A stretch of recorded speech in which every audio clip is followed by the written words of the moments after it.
You are welcome to HN What's Your Say? The #1 listening show where we discuss real issues with real people like you.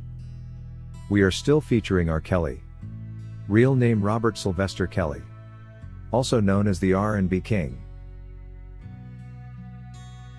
R. Kelly's defense attorney Jennifer BONJEAN on Monday, July 11 filed a notice formally informing the New York court of her client's intention to appeal the case, after he had been wrongfully convicted on alleged racketeering charges, exploitation of minors and violation of the Mann Act, which suggests he was involved in a form of trafficking.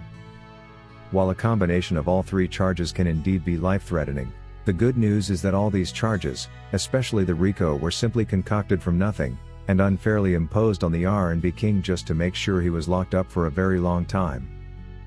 Whoever had deployed the Me Too movement together with their counterparts in government prosecution to destroy R. Kelly must have so much influence to drive such respectable national officers, all into committing such injustices on one man, when they chose to be governed by their ideologies other than the United States law, and introduced inappropriate charges on the indictment. These dignitaries basically put the law aside, along with their obligation to serve the people of the United States in order to make their masters happy.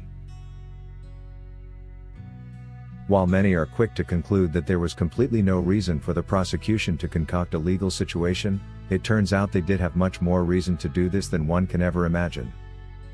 In fact, I guess one would be right to say the prosecutors were caught up in a do-or-die situation and were left with no choice but to frame R. Kelly. The only thing the prosecution could say about him was that he is a very bad man, nothing else. A detached and unemotional review shows that all the government were able to present was evidence of bad character and not illegal conduct. And this was assumed to compensate for the insufficient proof of the RICO and Mann Act violations. What the government forgot, however, is that there is nothing illegal in being a not-so-good person, because after all, what one man calls bad character may be what another describes as being a good person. It was therefore important for government to prove that R. Kelly actually did commit these alleged crimes as opposed to simply tarnishing his name. By government choosing to focus on what's trending about a person in relation to their opinion of it and judging them along this without proof, they are simply being prejudicial, a recipe the appeal court detests and usually looks out for during appeal hearings. All evidence the prosecution provided was simply circumstantial, and while this may be acceptable in court, there are guidelines that govern the use of such evidence to arrive at a conclusion. In R. Kelly's case, when the prosecution presented hotel and flight bookings for people who were on a trip as proof they slept together, and DNA evidence on a woman's shirt as proof of exploitation, this was all circumstantial evidence considering there is no real proof that these events actually took place.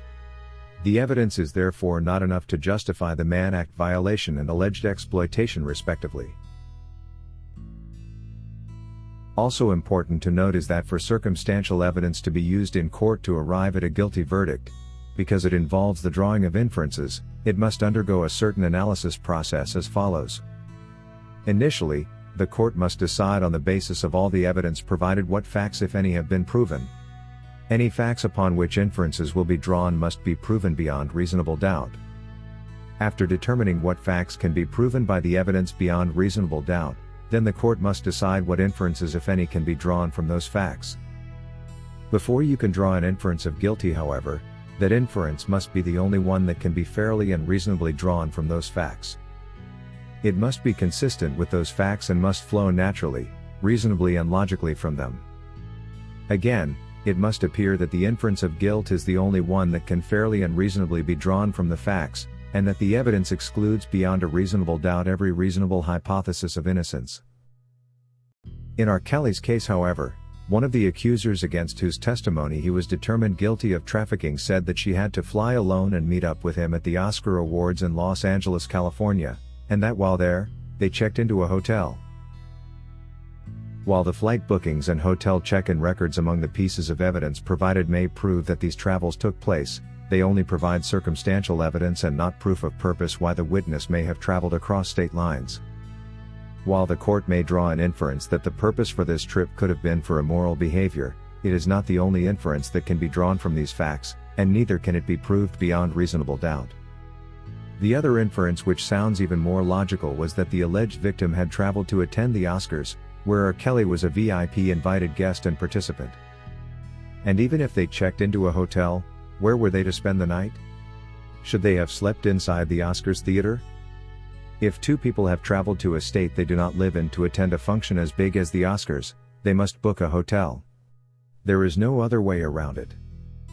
Why the court chose to go with one inference, which was even the least likely among possibilities, in order to incriminate and determine R. Kelly guilty, is hard to understand. Meanwhile, DNA evidence found on one of the t-shirts that were worn by one of the women also doesn't prove anything like abuse or exploitation, considering it doesn't even prove the age of the accuser at that time. We have heard of witnesses who mentioned right in front of the courtroom that they could not remember their age at that time, or even when it started with the R&B king. It is therefore clearly prejudicial for the court to have determined R. Kelly guilty, and not just on one count but all 10 during the New York trial. While there were a number of inferences they could draw from the circumstantial evidence the prosecution presented, against what the U.S. law and international legal standards recommend, they decided R. Kelly should be found guilty and sent him to prison on another unfair 30-year sentence. The New York verdict therefore will not be a rabbit hole for R. Kelly's now functional legal team to appeal. The only sad part is that without a retrial, the witnesses will not appear on the stand again for cross-examination with Jennifer BONJEAN. Hopefully the appeal court will recommend a retrial so that those who lied can be exposed. But what is for sure is the fact that R. Kelly is set out to win his appeal. Everything that happened in the New York Kangaroo Court creates nothing else but fertile ground for a successful appeal. According to Judith Blakes, Jennifer BONJEAN is going to do everything she can to have Robert Kelly free again. She's a genius when it comes to interpreting the law. Jennifer BONJEAN is strictly about justice being served, and she's putting up a good fight all the way to the Supreme Court. It's always strange to learn how the system is when it comes to black men. So much prejudice and malice, but we shall overcome. R. Kelly will for sure win his appeal and return home in one piece. If you wish to take part in a live interview on this channel discussing any of these topics, let us know by emailing us on sashahnewsroom@gmail.com for scheduling. That is all we had for you today on HN What's Your Say? To keep updated whenever we post a new video, subscribe to this channel now. Also remember to hit the bell icon and enable notifications. And feel free to share your opinions with us in the comment section below, and let us know if you would like us to publish your views in our next release. We value all our subscribers' opinions.